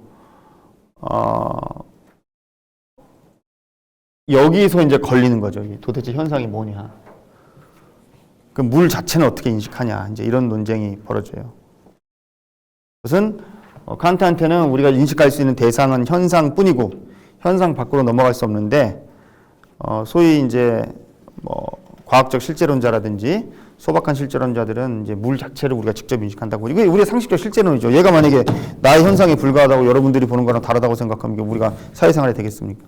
네, 그런 식으로 이제 생각을 하지만 칸트는 물 자체는 알 수 없다라고 얘기하지 않고 물 자체가 있는지 없는지 우리가 판단할 수 없다 이렇게 이제 불가지론적인 입장을 취합니다. 아무튼 이렇게 돼서 우리의 이제 직관이 나와요. 하지만 그런 비판에 이제 칸트가 순수이성파 초판을 내자마자 많은 비판이 시달렸어요. 그때 했던 비판 중에 하나가 너 그럼 도대체 버클리라는 관념론자가 있는데 버클리랑 다를 게 뭐냐? 다 네 관념 안에 일어나는 거 아니냐? 이렇게 비판을 강하게 받죠. 그래서 거기에 대해서 이제 많은 철학자들이 기고도 하고 이렇게 됐습니다. 비판에 이제 추가한 게 있어요. 관념론 논박으로 추가했는데 관점에 따라서 좀 다를 수도 있겠지만 어떤 뉴트럴하게 제가 설명을 드리면 이렇습니다. 이따가 시공간을 보게 되니까 미리 좀 이렇게 그 부분만 좀 떠올라서 말씀을 드리면 이런 거예요. 그럼 칸트가 너는 두 마리 토끼를 다 잡으려고 한 거 아니냐? 칸트 두 마리 토끼 다 잡으려고 그랬거든요. 내 인식에서 존재하는 정당성이 실제 외부 사회가 일치한다고 칸트는 얘기를 하고 싶은 거예요. 이 두 가지를 다 돌리고 싶은데 제 생각에는 사실은 좀 관념론에 가까운데 칸트는 어쨌든 이 실제론과 관념론을 두 가지를 다 나는 두 가지를 이것이 이제 일치한다고 말하고 싶었다고 했던 그 논증이 이런 거예요. 우리 머릿속에 이제 어떤 것들이 내가 이걸 봤을 것들이 존재해요. 존재하는데 이 존재하는 것은 어쨌든 시간 안에 존재하는 겁니다. 우리의 의식은 시간이니까. 근데 시간은 변함을 근본 속성으로 하죠. 근데 변한다는 것은 변하지 않음을 전제할 수밖에 없다. 변하지 않음이 있으면 변하는 감이 생기지 않느냐. 그러므로 내 머릿속에 존재하는 것은 당연히 변치 않는 세계에 존재한다. 다시 말해 물 자체의 세계에 존재한다. 이렇게 칸트가 논증을 구성을 하는 것도 있습니다. 나중에 이제 궁금하신 분은 관념론 논박이라는 것을 읽어보시면 이제 이렇게 8단계로 칸트가 이제 얘기를 하고 있습니다. 근데 이런 그 컨셉 자체, 예를 들어서 변하는 것은 변치 않은 것을 전제로 한다. 이런 컨셉 자체가 매우 근대적인 컨셉이에요. 사실은. 데카르트적인 컨셉입니다. 데카르트가 신존재 증명할 때 그렇게 하거든요. 형상적 완전성 뭐 이렇게 하면서 내 머릿속에 완전한 관념이 있다. 내 머릿속에 완전한 관념은 관념으로서만 존재하는 것이 아니라 실제로서 존재해야 된다. 왜냐하면 완전성이라는 것은 플러스 할수록 속성이 늘어나기 때문에 그러므로 신은 존재한다. 실제로 존재한다. 이렇게 얘기하는 거. 이 완전성의 관념을 이런 어떤 사고방식 속에서 불변성과 변함의 원리를 칸트가 차용을 한 것 같아요. 어쨌든 그런 식으로 이 간극을 이으려는 수많은 시도들을 칸트는 했습니다. 그래서 이것이 이제 감성인데 감성은 또 이제 두 가지로 나눠집니다. 칸트는 감성은 우리의 선험적인 인식 형식이다 이렇게 얘기를 합니다. 근데 이 선험적인 시간 형식인 이제 두 가지로 칸트는 이야기를 합니다. 첫째가 이제 공간이고 두 번째가 이제 시간입니다. 공간이라는 말을 가장 이제 편하게 얘기하면 서로 곁하여예요. 모순율로 따지면 같은 공간에 두 가지가 동시에 있을 수가 없어요. 곁하여 있는 거고요. 서로 잇따라 있는 것입니다. 서로 이제 잇따라서 동일한 사건이 동일한 시간에 일어날 수 없죠. 이런 것들을 규정하는 것이 우리가 인식하는 거지. 예를 들어서 이전에 뉴턴은 내가 여기 있고 이 절대적인 바둑판 같은 공간 안에 여러분들이 각자의 위치를 실체로서 점하고 있는데 근데 나중에 후대 철학자들은 상대적인 것을 얘기를 하면 절대 공간인 게 내가 여기 있고 저 객체가 저기 있으면 공간이라는 게 생긴다 이렇게 얘기하는 사람도 있거든요. 서울이 있고 부산이 있고 서울이 있고 부산이 있어야지 공간이라는 게 생겨. 공간 안에 서울과 부산이 놓여지는 것이 아니라 이렇게 얘기하는 철학자인데 칸트는 어쨌든 시공간 형식이라는 것이 우리 머릿속에 있는 형식이라는 거예요. 이 시공간 틀로서 내가 세상을 바라본다. 만약에 우리가 공간이라는 어떤 시간, 우리의 인식의 선언적인 형식이 없으면 우리는 점들밖에 인식을 못 하겠죠. 다 흩어져 버릴 겁니다, 머릿속으로. 공간이라는 것을 이렇게 규정을 해줄 수가 있고, 또 뭐 시간이라는 개념이 없다고 치면 뭐 깜빡 점들이 있겠죠. 쭉 존재하는 것이 우리가 인식할 수 없다. 뭐 이렇게 비유적으로 말할 수 있고, 내가 나라는 사실도 없겠죠. 시간 개념이 없으면은 사실 우리 책임질 필요도 없어요. 삶에 있어서. 내가 나라는 의식이 없는데. 사실은 물리적으로 보면은 나는 내가 아니에요. 내가 나를 보장해 줄 수가. 왜냐하면 지금도 말하고 있는 순간에 내 체세포는 지금 변하고 있거든요. 나는 내가 아닙니다. 물리적으로 봤을 때. 난 어느 체세포는 지금 뭐 각질 같은 걸로 변하고 있겠죠. 또 어떤 거는 지금은 생성은 안 되겠죠. 이제 저도 생성되는 라인이 지났으니까. 이렇게 이제 될 것이고. 그렇다면 내가 나라는 의식이라는 것을 해주는 것은 내가 나한테 부여하는 것 수밖에 없거든요. 내 물리적인 것이 아니라 내 의식이. 만약 그런 것이 없다면 내가 지금 어떤 사람을 때렸는데 얘가 이 사람도 내가 때린지도 모르고 내가 이 사람 때린지도 모르면 책임질 것도 없고 이렇게 어떤 윤리적인 책임까지 나오는데 이런 시공간 의식이 바깥에서 우리한테 주어지는 것이 아니라 내가 세상에 부여하는 것이라는 것이 이제 칸트의 생각입니다. 그래서 감성은 이 두 가지로 나누어집니다. 그럼 이제 다시 직관으로 돌아가는데 여기서 이제 헷갈려요, 사람들이 다.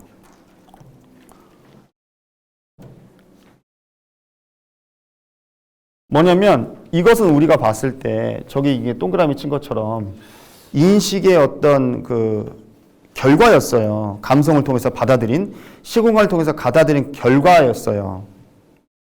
그런데 사실 칸트는 이 시공간이라는 인식의 형식을 직관이라 그래요. 이것도 직관이에요. 형식도 직관이에요. 그것을 칸트는 순수 형식이라고 얘기하고 경험적 직관이라. 순수 직관, 경험적 직관이라고 나눕니다. 그러니까 우리의 틀도 이제 직관이라고 칸트는 용어를 그렇게 써요. 우리가 직관이라는 공간이라는 것을 이것을 통해서 떠올릴 수 있기 때문이가 이렇게 생각하는 것 같아요. 사실 표상이란 말도 그렇거든요. 그리고 경험적 직관, 순수 직관 이렇게 나누는데 더 큰 틀에서 보면 이게 다 경험을 가능하게 하는 경험적 직관인데 사실 지적 직관이라는 말도 칸트가 해요. 근데 이것은 매우 중요한 개념이지만 인식론에 그렇게 필요한 개념은 아닙니다. 하지만 얘기를 하기 때문에 제가 점선으로 표시를 해놨어요. 하지만 칸트가 이걸 부정하거든요. 지적 직관이라는 것을 칸트는 부정을 해요. 안 보고 아는 것. 안 보고 아는 것이. 지적 존재를 안 보고 아는 것. 신한테만 있다 그럽니다. 근원적 존재자. 신한테 있는 것 지적 직관입니다. 이 말은 무슨 말이냐? 우리는 경험의 한계가 있다라는 얘기예요. 그래서 지적 직관을 말을 칸트 해석학자들은 이제 반면 교사로 쓰고 있다. 칸트가 이렇게 이제 카운트 폴리인가 이런 말로 쓰고 있는데, 근데 제가 적어놓은 이유는 이제 저의 관심사이기도 하고 칸트한테 이런 것들이 있는 것이 발견이 되고 사실은 요게 없다는 것 때문에 독일 관념론이 시작이 돼요. 마음에 안 드는 거예요. 피히테, 쉘링 같은 사람들은 칸트가 철학을 해야 되는데 독일 철학이라는 게 뭡니까? 관념론이잖아요. 근데 칸트가 자꾸 이 비둘기가 날아가야 되는데 경험의 이 중력을 없애도 모자를 판에 칸트는 날개에다가 비둘기의 날개에다가 자꾸 이 무게추를 달아놓은 거예요. 끊어버리고 싶은 거지, 독일 관념자들. 그래서 자기 자신으로 우뚝 설 수 있도록 자기 잡아서 그래서 지적 직관을 인정을 해요. 후대 철학자들은 독일 낭만주의도 그렇고 문학에서도 그렇고 그런 개념인데 칸트한테는 어떤 이 직관이 경험적 직관은 인식의 어떤 결과물을 뜻하고 인식의 결과를 받아들이는 순수 직관은 이제 시공간이다. 이렇게 정리를 할 수가 있습니다. 이렇게 해서 이제 선험적 종합 판단이 가능하게 하는 첫 번째 필수 조건을 우리가 이제 공부를 했습니다. 그다음 이제 지성입니다. 이거를 세세하게 구분할 수도 있지만 우리가 이제 이렇게 봐도 무방할 것입니다. 지성이라는 말.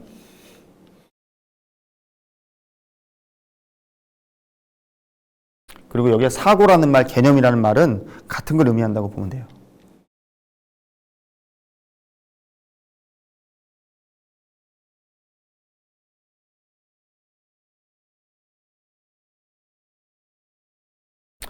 칸트는 이렇게 이제 정의를 했습니다. 표상들을 스스로 산출하는 능력입니다. 이것을 자발성 이렇게 얘기를 해요. 그리고 감성적 직관을 사고하는 능력이에요. 여러 가지 층차가 있겠지만 이런 이제 직관들을 묶어가지고 인식이 되게끔 하는 겁니다. 여러 가지 층차가 있겠지만 여러 가지 층차가 있어요, 정말. 사실은 제가 첫 시간에도 말씀드렸다시피 논리적인 순서로 보면은 감성이 있고 감성이 지성에 들어와서 인식이 됐다. 이게 이제 수학적인 설명이겠죠. 근데 어떻게 선험적 종합 판단이 가능한가라는 시간에 질문을 했기 때문에 사실은 인식이 먼저 있고 이것을 설명하는 과정에서 이렇게 시간 순서가 아니고 논리적인 순서인데 그래서 잘 읽어보면은 사실은 이 종합력이라는 것은 이미 이 직관이 형성될 때부터 작용을 해요. 이건 너무 이제 복잡합니다. 마니시팔티시카이트라 그러거든요. 이 아주 그 잡다들을. 근데 이것을 제가 사전을 찾아보니까 그림 사전 같은 나와요. 현대 독일어에 있지도 않아요. 근데 이것은 뭐냐면은 이미 원소 같은 것들인데 원소 같은 것들이 친연성에 의해서 서로 종합될 수 있는 능력을 가지고 있는 원소예요. 그러니까 이미 여기서부터 종합력은 지성의 능력은 작용을 하고 있는 거죠. 근데 이거는 너무 이렇게 디테일하고 좀 그렇기 때문에 뭉뚱그려서 얘기를 하면은 이 직관들을 이제 묶어주는 능력인 거죠. 이 직관들을 묶어주는 능력이 이 스스로 이제 이거 뭐가 들어오면 이게 꿈틀꿈틀하는 게 몸에서 그래서 이걸 속에서 이렇게 묶어주는 이제 능력이 이제 지성이다. 그것을 이제 언더스탠딩이라 그런다. 독일어는 페어슈탄트라 그런다. 이것이 이제 지성이고 이것은 대비되는 개념으로서 감성이 수용성의 능력이라면 이것은 수용된 것이 딱 들어왔을 때 마치 이렇게 무슨 뭐죠? 이렇게 팔이 날아가면 착 잡아먹는 그런 식물처럼 딱 이렇게 포섭을 해갖고 자발적으로 누가 시키지도 않았는데 딱딱 이렇게 하는 표상을 만드는 이제 능력이 이제 지성이다. 이렇게 돼요.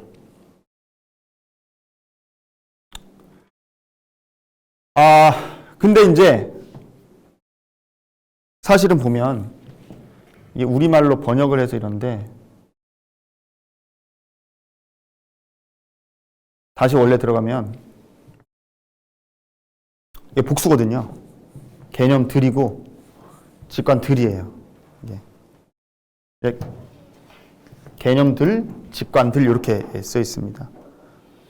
직관들이라고 복수를 썼을 때는 두 가지가 뭐겠습니까? 직관들이라고 했으니까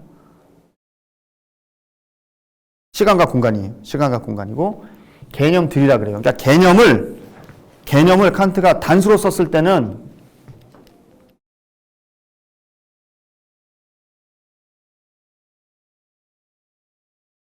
이 지성을 의미해요. 하지만 복수로 썼다 그러면은 개념들이라고 복수로 썼다 그러면은 이 12범주를 이제 의미합니다. 그러니까 개념의 분석하기거든요, 제목이. 개념을 분석하면 이 개념들이 도출되는데 이게 이제 범주입니다.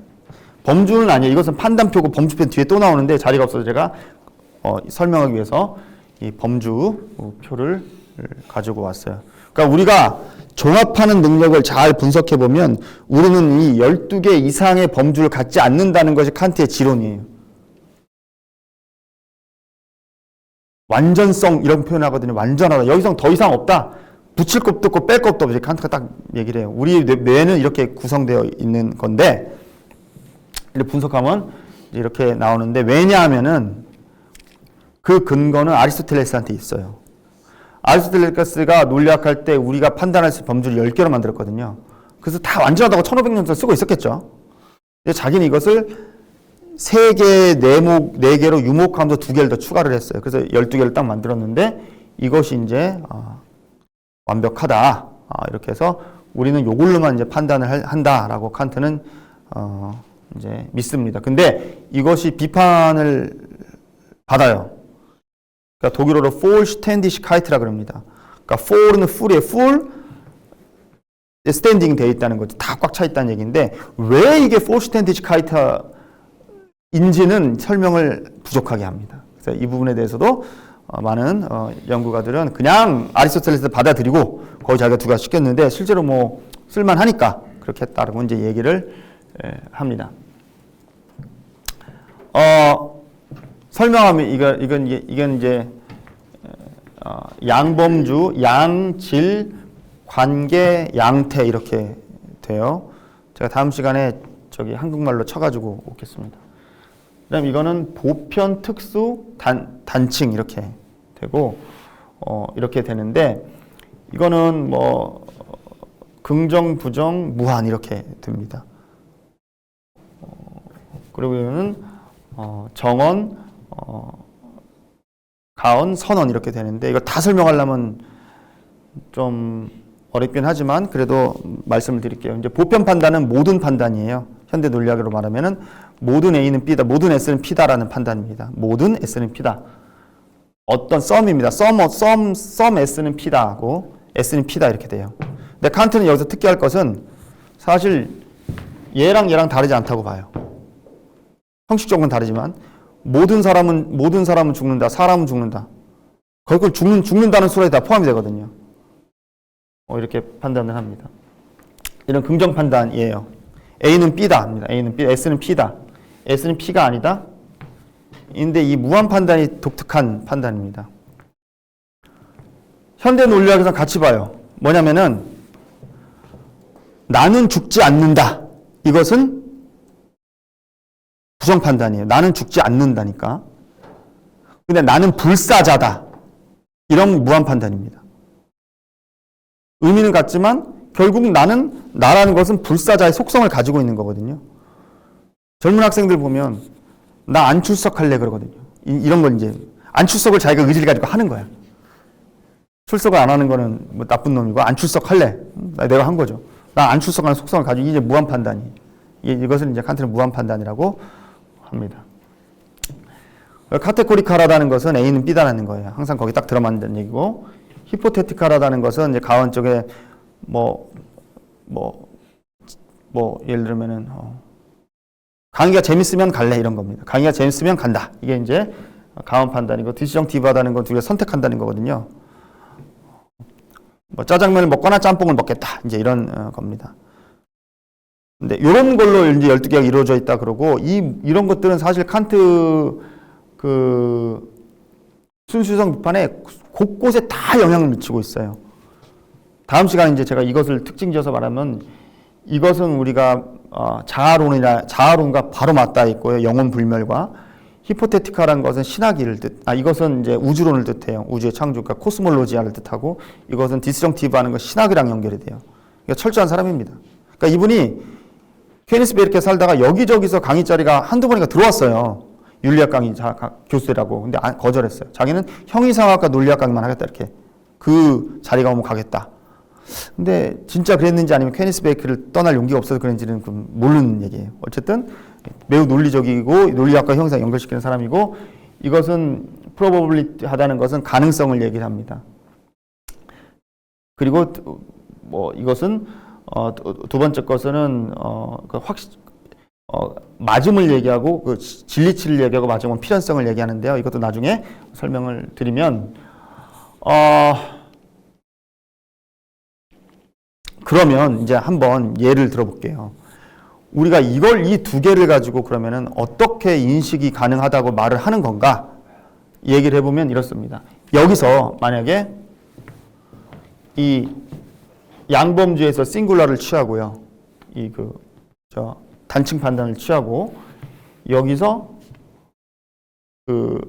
어포머티브한 거를 긍정 판단을 취한다고 하고 여기서는 카테고리컬한 걸 취하고 여기서는 이 확정 판단을 취하면은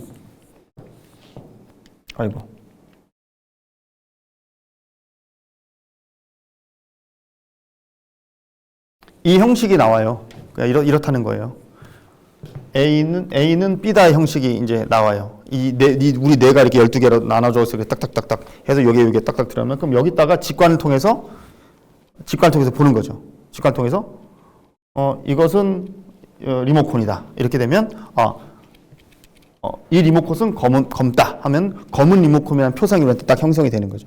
칸트는 그렇게 본 거예요. 그래서 지성 더하기 감성을 합치면은 우리가 인식을 얻는다. 이제 이런 것이 칸트 철학의 지성 더하기 감성을 통해서 우리가 인식을 얻는다는 것을 얘기를 하고 있고 이런 어떤 문장 판단에 다 걸린다고 이제 칸트는 이제 생각을 했습니다.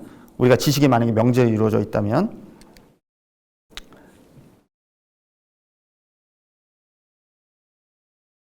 자, 그러면 이제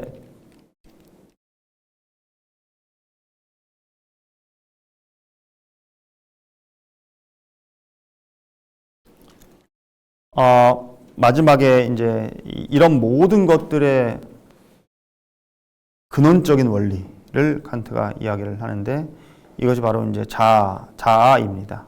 그러니까 트랜센덴탈 이시라고 칸트는 얘기를 선언론적 자아다 이렇게 얘기를 하는데 제가 생각할 때는 이게 이제 16절에 나오는 첫 번째 문장이거든요. 제 생각에는 지금 칸트 철학 역사가 지금 뭐 연구사가 뭐 200~300년 되지 않았겠습니까? 300년까지는 안 됐겠죠. 탄생이니까. 뭐 200년 넘었었는데 200년 역사 중에 가장 많이 인용될 구절일 거예요. 가장 많이 인용된 구절 중에 하나일 겁니다. 나는 생각한다는 모든 표상에 수반할 수 없다 이렇게 나오는 구절이 있는데 이것이 이제 칸트의 자아론을 특징 짓는 구절입니다. 아까 말한 지성이라든지 감성이라든지 이런 것들이 활동하는 그런 어떤 큰 이제 틀입니다. 다시 말해서 칸트는 이렇게 얘기해요. 나는 생각한다라는 것은 지성, 즉 범주를 말하기에 전제되는 것이지만 이 나는 생각한다는 것 자체는 범주로부터 규정되지 않는다고 얘기하는 요청되는 그런 의식이에요. 나라는 것은 우리가 만질 수도 없고 볼 수도 없고 대상화할 수도 없지만 이 나라는 것이 없으면 우리가 이제 또 다른 더 구체적으로 말하는 인식론을 얘기할 수가 없는 것입니다. 제가 이제 아까 했던 아페리잽전으로 잠깐 돌아가서 얘기를 하겠습니다. 이제 재작년이었어요. 재작년에 제가 이제 이 주제로 강의를 한 적이 있었어요. 독일에서 강의를 했어요. 그때 거기에 있던 마지막에 논쟁이 됐던 게 뭐였냐면 거기 교수님이 이렇게 얘기를 했어요. 그러니까 나는 생각한다는 모든 표상에 수반할 수 없다. 이 말이 이런 거죠. 나는 비가 온다. 나는 비가 온다고 생각한다. 칸트한테는 똑같은 거예요. 내가 비가 온다고 말하잖아요. 거기는 생략되어 있는 주어가 있어요. 나는 생각한다라는 것이 생략되어 있어요. 모든 말에는 나는 생각한다는 게 생략이 되어 있어요. 하지만 나는 생각한다 그 자체는 어떤 걸로도 규정이 안 돼요. 그것이 다른 걸 규정할 수 있어도. 나는 생각한다라는 말은 항상 목적어가 필요해요. 근데 나는 생각한다라는 것 자체가 목적어는 아니라는 겁니다. 항상 주어고 선언적인 생각하는 능력이고 그렇기 때문에 아까 말한 범주들은 예로부터 비롯되지만 얘가 범주에 구속되지는 않는다는 겁니다. 비가 온다? 네 생각이지. 칸트 선언적 관념은 아니서 나는 비가 온다고 생각한다 라는 말이에요. 그 대상을 일치하든 일치하지 않던. 아, 맛있다. 나는 맛있다고 생각한다. I think, 영어로 따지면 되게 똑같아요. I think 갖고 대절 부분 다 되는 거예요. 그래서 이 나는 생각한다는 말을, 나는 생각한다라는 그 단어를 칸트는 텅 빈 개념이라고 얘기해요. 텅 빈 표상이다. 텅 빈 표상으로서 다른 것을 담는 개념입니다. 이것이 자기 반성적인 능력으로도 얘기를 하고 다른 것들을 종합하는 능력으로도 근원적인 능력으로도 이제 칸트는 이야기를 합니다.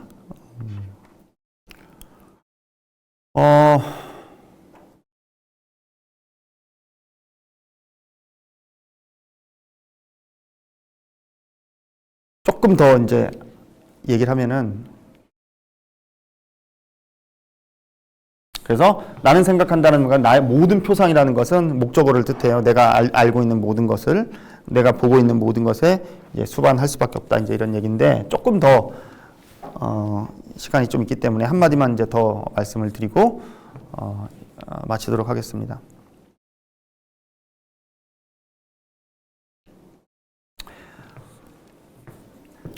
사실은 지적 직관을 얘기를 안 하지만 이럴 수가 있어요. 나는 생각한다의 목적어에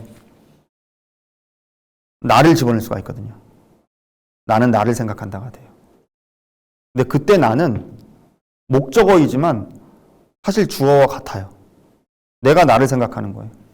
그러면 그 나는 내가 순수하게 경험적인 표상 없이 그대로 나를 생각하는 내가 논리적으로 가능하죠. 근데 그때 그렇게 내가 경험적 표상 없이 나 스스로를 직관적으로 경험에 의존 없이 선언적으로 규정한다. 는 것이 이제 칸트는 지적 직관이라고 얘기를 해요. 근데 그렇게 얘기도 하고 하지만 이렇게 보면 얘기도 안 하고 이렇게 여러 가지 이제 의견이 있는데 이론적으로 보면 내가 아무런 경험에 도움 없이 나를 인식했을 때 앞에 나와 뒤에 나는 인식론적으로는 분리가 되지만 존재론적으로는 합쳐요. 그것을 데카르트적으로 말하면 이겁니다. 나는 생각한다, 그러므로 존재한다잖아요. 나는 나를 생각한다고 했을 때 앞에 나는 생각한다의 나고 뒤에 나는 존재한다의 나예요. 내가 나의 존재함을 의식하는 거죠. 이것이 이제 지적 직관이고 정리를 해서 말하자면은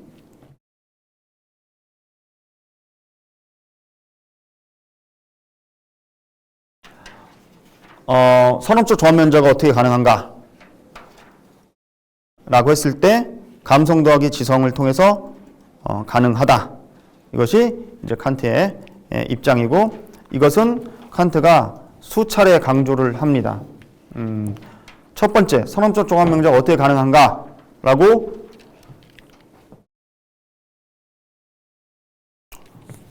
여기서 들어가는 말에서 질문을 하고요. 그 다음에 감성론 마지막 결론부에서 뭐라고 하냐면 우리가 순수 의성 비판의 근본 과제인 선언적 종합명제가 어떻게 가능한가? 라는 것에 대한 첫 번째 실마리, 첫 번째 요소를 이제 찾았다. 이런 말을 해요. 이제 찾았다는 얘기는 감성 찾았다는 얘기. 여기서 그렇게 한 달락을 짓습니다. 그리고 여기 마지막에 또 얘기해요. 이로써 선언적 종합명제가 어떻게 가능한가라는 것이 해명되었다. 이렇게 얘기를 합니다. 그래서 여기까지 이제 우리가 선언적 종합명제 이렇게 됐고요. 자, 그럼 여기까지의 결론은 뭐냐면은 선언적 종합명제 어떻게 가능한가라는 말이 한편으로 보면은 인간이 어떻게 인식하는가에 대한 얘기일 수도 있지만 한편으로 보면 인간이 어떻게 인식의 한계를 갖는가라는 얘기도 돼요. 직관에 우리는 의존적이기 때문입니다. 그 컨셉을 가지고 칸트는 일로 옵니다. 우리는 직관의 한계를 가지고 있는 존재야. 근데 이때 했던 사람들 오리추리 이율배반 이상에서는 우리가 독단론이라고 얘기를 했죠. 이 사람들이 직관의 한계 없이 막 얘기를 하는 거예요. 영혼은 불멸하다. 사변으로 순수 논리로 데모크리투스의 원자론을 가져. 원자론 쪼개도 불가분할한 것이 원자다. 그 실체다. 조용히 해. 영혼은 실체다. 당시 만일 영혼은 실체잖아. 영혼이라는 것은 쪼개도 계속해서 남아. 그럼 계속 안 죽는다는 얘기예요. 이런 식으로 경험을 떠나서 사변적인 실체를 막 얘기를 하는 거죠. 이런 것들을 이 틀로 보면은 비판을 하겠다라는 것이 여기까지의 칸트의 얘기고, 실제로 여기서 칸트가 신랄하게 이제 비판을 하는 것이 우리가 첫 시간에 얘기했던 순수 의성 비판의 두 번째 목적입니다. 다시 정리하면은 첫 번째 목표 크리틱이라는 것이 우리가 분석이라고 그랬잖아요. 여기까지 했던 게 순수 의성의 비판이에요. 순수 의성의 비판을 했더니 우리는 감성 더하기 지성이 나온다는 거죠. 그리고 두 번째, 순수 이성을 비판한 거예요. 그때 순수 이성은 이 사변 철학을 뜻합니다. 요 컨셉을 가지고 이제 비판을 하는 겁니다. 이렇게 순수 비판은 이제 구조가 얽혀져 있고요. 그래서 다음 시간에는 이 부분을 여기와 연관지어서 좀 이제 상세하게 다루면서 이제 순수 이성 비판은 정리를 하도록 하겠습니다. 예, 오늘 준비한 강의는 여기까지고요. 혹시 그 질문이나 하고 싶은 얘기 있으면은 해주시면은 제가 뭐 다 알진 못하지만 그 제 생각에 한해서 이제 말씀을 드리도록 하겠습니다. 아까 칸트가 부인한 직관 중에서 칸트가 부인한 지적 직관의 신뢰를 몇 가지 한두 가지 들어줄 수 있습니까? 예?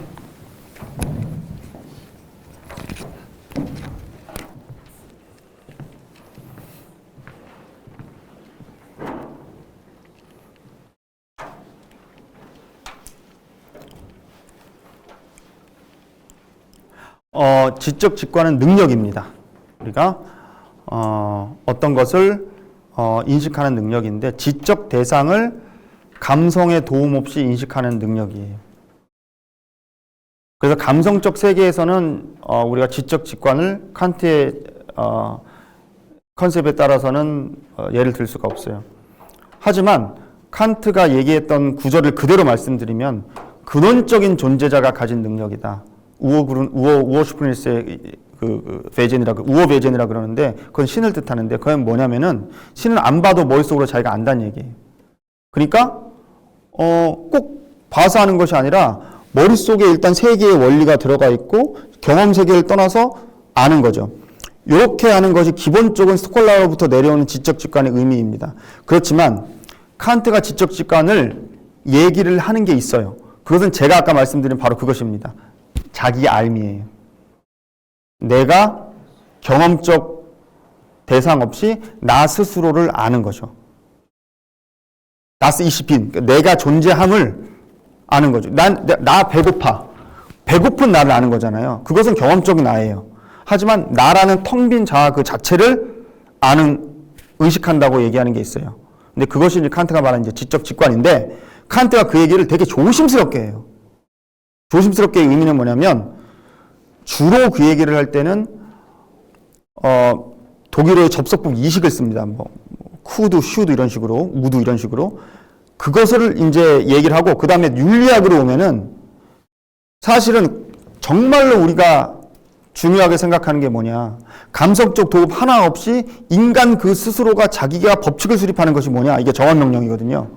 도덕적인 명징입니다. 이것은 칸트가 되게 강조를 해요. 순수 자발성. 그것을 피히테가 지적 직관이라고 얘기를 해요.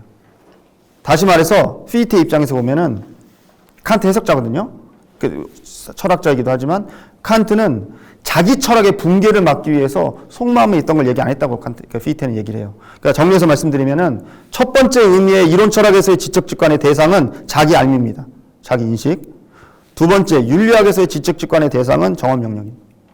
이렇게 말씀드릴 수가 있어요. 예. 그러면 지적 직관을 부정한 게 아니지 않습니까? 그건 제 생각인데 이 이론 철학 안에서는 부정을 한 거죠. 그런 게 없다고 얘기를 하는 거죠. 예를 들어서 이것을 눈을 감고도 안다 이런 거죠. 근데 굳이 예를 들자면 그렇게 칸트가 조심스럽게 말한 부분들을 발굴해서 말씀드릴 수가 있는 거죠. 그러면 칸트는 무아론자나 무신론자, 실제로는 무아론자고 무신론자라고 불교 그 근본 교리와 좀 비슷하다. 그런 말도 조금 있긴 있는데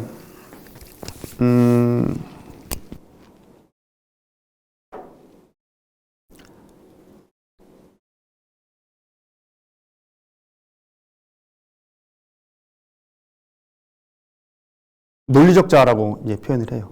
그러니까 실제 우리가 예를 들어서 자아라는 것이 예를 들어 흉 같은 철학자들은 우리 머릿속에 있는 어떤 착각이고, 그리고 불교에서도 공이라든지 이런 거 보면 자아라고 우리가 자꾸 집착을 하고 생각해서 그런 거지 우리가 자아라는 게 실제로 없다 뭐 이렇게 아주 간략하게 말하면 되는데, 칸트는 경험적 자아는 없지만 우리가 자아라는 것을 논리적 자아를 상정을 했을 때만이 우리의 모든 인식이 일어난다고 거꾸로 얘기를 하는 거죠. 그러니까 사실 흉도 그러거든요. 나중에 그 하기 전에 지금 내가 자아가 없다고 얘기를 했는데, 칸트가 말한 그 데카르트가 말한 선언론적 자아가 없다고 얘기를 했는데, 지금 글을 쓰고 있는 나는 무엇이며, 이 책은 그럼 누가 쓰고 있으며, 난 내 이론에 난관에 복착했다 이렇게 얘기를 하거든요. 근데 칸트는 그것을 막으려고 논리적인 자아를 설정을 하는 거죠. 근데 그 윤리를 그렇게 강조를 했는데, 자아가 없으면 윤리가 누가 윤리를 합니까? 그러니까 칸트는 그렇게 직관을 부정하고 그 신도 부정했는데, 뭐 신은 모르겠습니다만은 윤리 주체가 없어져 버리잖아요. 그렇지 않아요. 칸트는 자아를 부정하지 않습니다. 제가 방금 말씀드렸다시피. 네, 알겠습니다. 예, 또 다른 분. 온라인도 질문이. 예, 그러면 맞춰도 될까요? 있구나. 예, 죄송합니다. 그 칸트가 그 우리가 지적인 능력을 통해서 지적 능력을 통해서 현상을 감성을 받아들여서 직관을 형성하고 그게 종합해갖고 표상이라고 얘기를 하는데, 그러면은 물 자체에 대해서는 할 수 있는 말이 없다고 얘기를 하고, 그러면은 저희가 다른 사람하고 공통의 감각을 해서 혹은 공통의 인식을 해서 과학이라는 것을 형성한다거나 아니면은 사실은 제가 생각하기에 저런 현상이라던가 저희가 직관을 해서 받아들이는 거는 되게 개별적인 거일 것 같은데, 그러면은 그렇게 봤을 때 과학이라던가 아니면은 공통의 학문 같은 거는 어떻게 가능한 건지 궁금합니다. 맞아요. 그러니까 이게 사실 이제 근대 철학의 한계라고들 많이 말이에요. 그래서 현대에서는 칸트를 이제 1인칭 시점의 철학이라고 얘기를 많이 하거든요. 그런데 현대에서는 이제 칸트를 3인칭으로 풀어가지고 설명하려는 이제 그런 어떤 흐름도 있고 하는데, 일단 우리가 받아들이기에는 그래요. 그러니까 아주 예를 들면 이런 겁니다. 이제 윤리학 잠깐 예를 들기, 이건 너무 이렇게 사변적이니까. 그 동물 학대를 하지 말라 그러거든요, 칸트가. 동물을 발로 차지 말라 이런 얘기를 하는데, 그 이유가 되게 웃겨요. 그러니까 동물은 쾌고 감수 능력을 가지고 있는 존재고 우리가 이렇게 해야 되는 게 아니고, 나는 완전한 인간으로서 인격성을 가지고 있는데 동물을 참는 것은 내가 말한 나의 의지의 명령이 위반되기 때문에 동물을 학대하지 말라고 칸트가 이런 식으로 얘기를 해요. 그러니까 이런 식의 어떤 사고 체계를 가지고 있는 것 같아요. 이 이론 철학 내에서는 근데 굳이 말씀드리자면은, 인간이라면은 우리가 말한 이런 선험적인 능력이 공감이라든지 이런 공간 능력, 공간 지각 능력이라든지 이런 선험적인 판단 능력을 공통적으로 가지고 있기 때문에 선험적인 능력이라고 얘기를 하는, 이렇게 설명을 할 수가 있고요. 또 하나는 저는 잘 모르는데 커먼 센스 얘기를 칸트가 많이 해요. 공감이라든지 이게 무슨 커먼 센수스인가 이런 개념이 있긴 해요. 근데 그건 윤리학에서 나오는 이제 개념인데, 어떤 다른 사람의 어떤 그런 것들을 이제 공감하고 느낄 수 있는 능력이 칸트가 부정하지는 않습니다. 근데 그런 부분은 윤리학에서는 이게 인식론에서는 잘 드러나지가 않고요. 또 하나는 이제 뭐 정치 철학이나 사회 철학 같은 걸 보면 칸트가 비사회적 사회성이라는 얘기를 하거든요. 그건 뭐냐면은 예를 들면 이런 거예요. 그러니까 나무들이 자기 혼자 있으면 삐뚤삐뚤 자라는 거죠. 이렇게 막. 근데 나무들이 그러니까 뭐 이렇게 나무 이렇게 저기 뭐 산 같은 나무 한 그루 나면은 막 삐뚤삐뚤 자라잖아요. 햇빛을 지구 다 받을 수 있어요. 근데 쫙 나무들을 빽빽하게 해놓으면 나무들이 곱게 자라거든요. 쫙. 서로 경쟁하면서 경우에 따라서는 반목도 하면서 그러면서 이제 조화를 이루어간다는 말이 이제 판다닝 비판에 나오긴 합니다. 그 부분은 이제 나중에 아마 다루게 될 겁니다. 하지만 분명하게 말씀해 주신 것처럼 인식론에 있어서는 매우 이제 주관적인 입장에서, 특히 윤리학도 그렇고 주관적인 입장에서 칸트 철학은 이제 실학했다고 저는 생각을 합니다. 하지만 아까 말씀드린 어떤 공감이라든지 정치 철학이라든지 서로 간의 공동체를 이루는 것에 대한 칸트 철학도 있어요.